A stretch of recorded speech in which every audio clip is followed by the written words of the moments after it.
အဲ့လိုဆိုရင်ဘလို့ထင်တယ်တမီး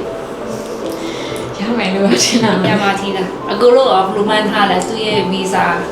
ရမယ်လို့တော့ထင်ပါတယ်ဘာလို့လဲဆိုတော့စိတ်ထဲမှာတိတ်မလေးဘူး မလေးဘူး မလေးဘူး โอเคအဲ့ဆိုရင်ကျမကြည့်ပေးလိုက်ပါပေါ့နော်သူရဲ့ဟိုဟာ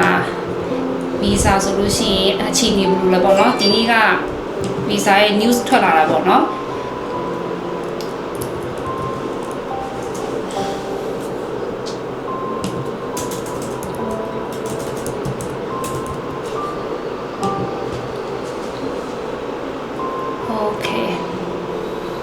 တတိကောင်းနားထောင်ချင်ရလားဟိုဟာတတိမကောင်းနားထောင်ချင်ရလားဘယ်တစ်ခုအရင်ရွေးမလဲ good news and bad news နှစ်ခုရှိတယ်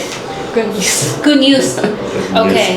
good news နားထောင်ချင်ပါဆိုလို့ရှိရင် congratulation ပါဗီဇာရပါမလာပါတော့ okay bad news ပါလဲဆိုလို့ရှိရင်အိမ်နဲ့ပြန်ပြီးတော့ဟိုဟာကွာတော့မှာပေါ့နော်